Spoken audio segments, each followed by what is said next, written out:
Hillary Clinton is having a very, very bad October. There are many reasons why the campaign is in a freefall collapse, unlike anything we have ever seen. The campaign has been rocked by numerous scandals revealed by WikiLeaks and Project Veritas action. This could be the reason why Hillary has canceled almost all events from now until Election Day, except for private fundraisers. I've compiled a list of reasons as to why Hillary Clinton's campaign is now collapsing. 1. Hillary Clinton has ordered the deaths or ruined the lives of everybody who seems to come against her. Julian Assange's lawyer is dead. Seth Rich and Joe Montano, both of whom appeared to know about the DNC's attempts to rig the nomination for Hillary, are dead. Lawyer Sean Lucas, who was working on the DNC investigation, dead. Victor Thorne, who was working on a new book outlining a huge Clinton scandal, dead. UN official John Ash, just one day before he was set to testify against Hillary Clinton and the DNC, dead. It seems like there are a lot of people who were going to expose Hillary, but never got the chance to do so. Could that be the reason why Julian Assange was sweating throughout his entire press conference when everybody expected a grand release of the Clinton files? Comes about as a result of the efforts of a great many people and institutions, common allies, love. Number 2. Hillary Clinton's campaign seems to have made disparaging comments for just about every people group in the United States, including traditional Democratic strongholds. In one WikiLeak, Hillary's campaign places blacks and Muslims at the bottom of the economic success ladder and likens them to, quote, professional never-do-wells, unquote. The campaign also claims that Latinos are needy. Yikes. It seemed there is some Clinton hostility towards 3 of the strongest Democratic constituencies in the United States. And it only gets worse for Hillary and her campaign as WikiLeaks continues to release small batches with savory bits of information. In one round, the campaign openly mocks Roman Catholics and evangelical Christians. While evangelicals already detest Hillary Clinton, Roman Catholics are a Democrat stronghold. So the fact that the communications director, Jen Palmieri, mocked them isn't sitting well with Catholic leaders. Number 4. Hillary Clinton's campaign was caught on tape joking about molesting women repeatedly and getting away with it. The man in the video seems to think that he wouldn't be fired for such an offense. In this viral video produced by Project Veritas Action, he also jokes about getting away with fraud and states that, quote, the bar of acceptable conduct on this campaign is pretty low. He is absolutely right about that. Hillary's campaign has now been exposed multiple times as colluding with the New York Times, CNN, and Politico on stories that are pro-Hillary. WikiLeaks has released astonishing reports that these media outlets actually contact Hillary's campaign to make sure that they are saying and reporting only what is approved by Hillary and her communications manager, Jen Palmieri. We know that many forms of media are under Clinton control. Even sites like factcheck.org and Snopes have shown a stunning bias towards Clinton. These are supposed to be sites dedicated to the truth, but instead, they are part of the Hillary propaganda machine. Here we see evidence of a recent headline that appears to be a regurgitation of a Hillary memo. It is apparent that the Clinton campaign is directing a vast majority of the news agency outlets that we see on television and read in the newspapers and see online. Number 6. It is now known that Hillary's campaign did not leak the Trump tapes. The tape was leaked by NBC, a well-known Hillary supporter. Now, several outlets are reporting that NBC planned to use the audio to influence the debate and the election. If this doesn't show media collusion with Hillary's campaign, then I don't know what does. According to some sources, the missing link here is likely failed NBC television host Campbell Brown and her husband Dan Senor, who were responsible for release of the Trump tape. Not unsurprisingly, Dan Senor is a leading strategist and top advisor for Paul Ryan. Number 7. Hillary staffers claim that it's okay to commit fraud and throw away voter registration ballots that are Republican and independent. You would think this is ridiculous, considering that liberals have for years led the effort to get out the vote, with people like Ellen DeGeneres and Lena Dunham. But not really. They'll trick you into registering to vote, and then they'll tear up or burn your card in a pyre. Arguably one of the worst moments for Hillary Clinton was her explanation about why she said during one of her many paid speeches to Wall Street that it's okay to have a private position and a public position that may be entirely different.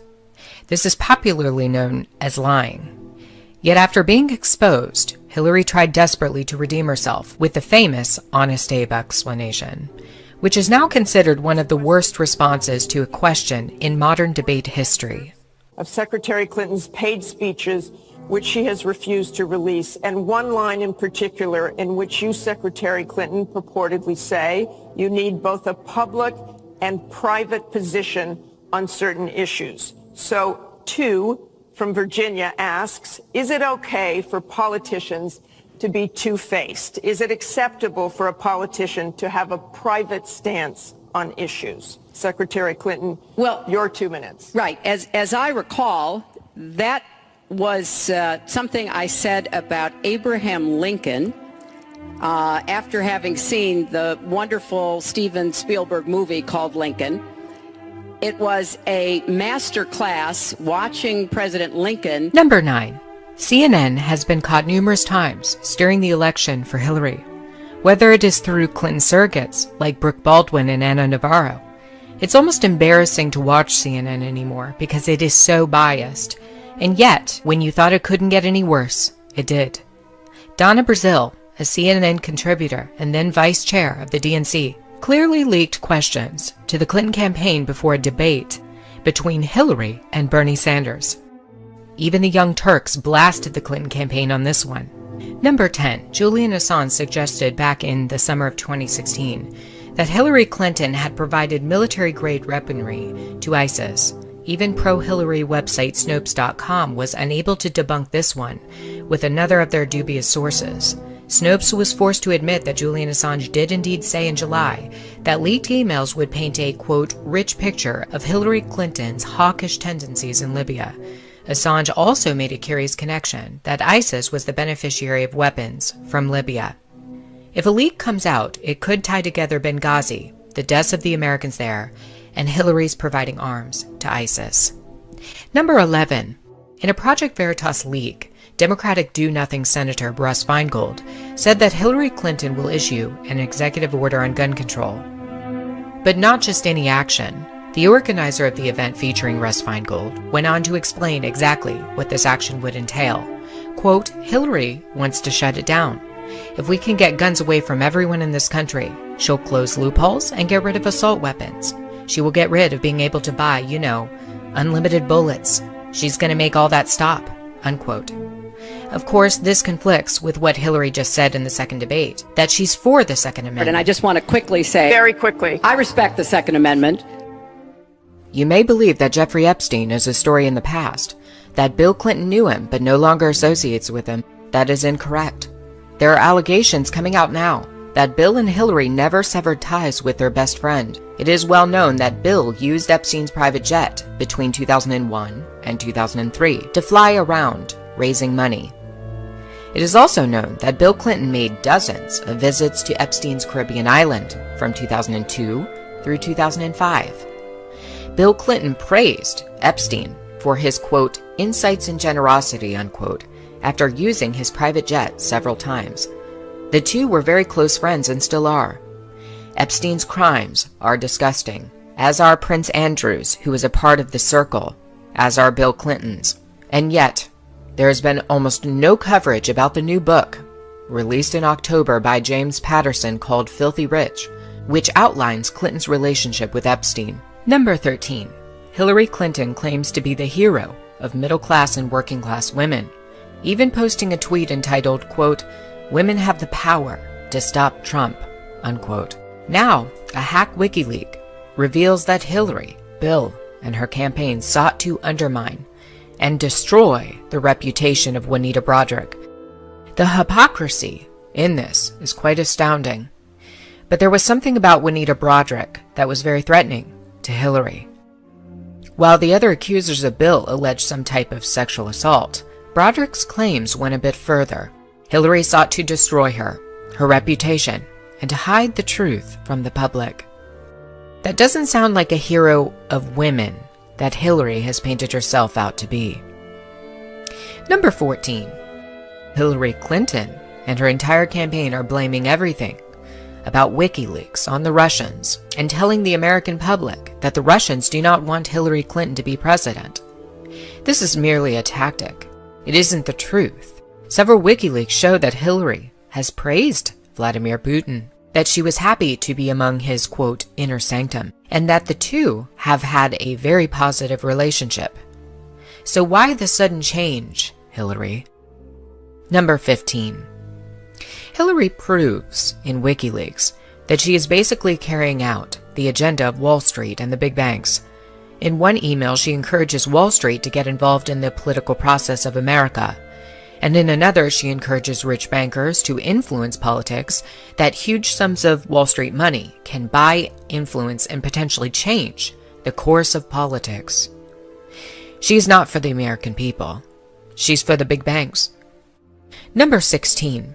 A WikiLeaks exposes and confirms that Barack Obama not only knew about Hillary Clinton's private server, he actually communicated with her on it. President Obama speaking out on 60 Minutes about Hillary Clinton's email controversy. Did you know about Hillary Clinton's use of private email server?